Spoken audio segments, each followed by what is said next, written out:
பல காலங்களாக நிலவு குறித்த ஆய்வுகள் தொடர்கின்றன. இந்நிலையில் சுமார் 53 ஆண்டுகளுக்கு பின்னர் மீண்டும் நிலவுக்கு மனிதர்கள் புறப்பட்டுள்ளனர். 1972 பின்னர் முதன்முறையாக மனிதர்களை நிலவுக்கு அழைத்துச் செல்ல திட்டமிடப்பட்டுள்ளது. இதற்கான முதல் படியாக நாசாவின் ஆர்டெமிஸ் 2 திட்டம் இன்று ஆரம்பமாகியுள்ளது. சர்வதேச அளவில் கவனிக்கக்கூடிய மிக முக்கியமான விண்வெளி ஆய்வு திட்டமாக இது பார்க்கப்படுகின்றது.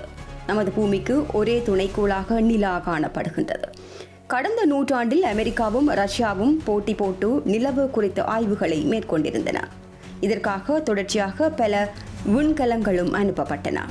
ஆனால் அதன் பின்னர் இரு நாடுகளும் நிலவு குறித்த ஆய்வுகளை கைவிட்டன.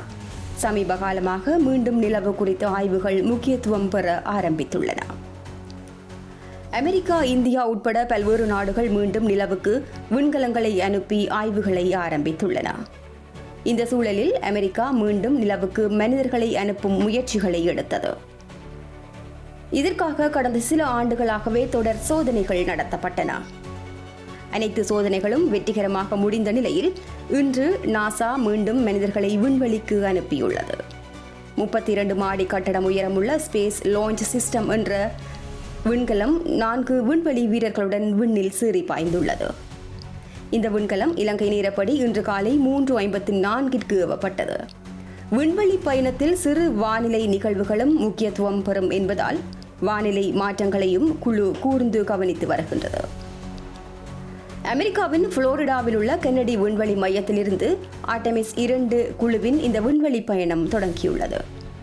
நாசா விண்வெளி வீரர்களான Reid Wiseman, Victor Glover, Christina Koch மற்றும் கனடிய விண்வெளி முகாமைத்துவ விண்வெளி வீரர் ஜெர்மி ஹான்சன் ஆகியோர் இந்த பயணத்திற்காக தேர்ந்தெடுக்கப்பட்டுள்ளனர். ஆர்டெமிஸ் 2 நிலவு பயணம் 2023 ஆண்டில் திட்டமிடப்பட்டது. இந்த விண்வெளி வீரர்கள் 2 ஆண்டுகளுக்கு மேலாக பயிற்சி பெற்றுள்ளனர். இந்த பயணத்தை விக்டர் குளோவர் வழிநடத்துகின்றார். இதன் மூலம் நிலவை சுற்றி வரும் முதல் கருப்பின விண்வெளி வீரர் என்ற பெருமையையும் அவர் பெறுவார். கிறிஸ்டினா கோச் புவியின் தாழ் சுற்றுப்பாதையை தாண்டி செல்லும் முதல் பெண்மணி ஆவார். மேலும் ஜெர்மி ஹான்சன் முதல் அமெரிக்கர் அல்லாதவர் ஆகின்றார். நாசா இதுவரை உருவாக்கியதிலேயே மிகவும் சக்தி வாய்ந்த விண்கலமான ஸ்பேஸ் லான்ச் சிஸ்டம் இவர்களை விண்வெளிக்கு அழைத்துச் சென்றது. பூமியை சுற்றி ஒரு நாள் பயணித்த பின்னர் ஒரியன் விண்கலம் அவர்களை சந்திரனுக்கு அழைத்துச் செல்லும். அங்கு தேவையான ஆய்வுகளை செய்த பின்னர் அந்த குழு மீண்டும் பூமிக்கு திரும்பும். சுமார் 10 நாட்கள் நீடிக்கும் இந்த பயணத்தில் பசிபிக் கடலில் விண்கலம் இறங்கும். மீண்டும் மனிதர்களை நிலவுக்கு அழைத்துச் செல்லவே ஆர்டெமிஸ் மிஷன் நடந்து வந்தாலும் இந்த குறிப்பிட்ட ஆர்டெமிஸ் 2 விண்வெளி வீரர்கள் நிலவில் தரையிறங்க மாட்டார்கள்.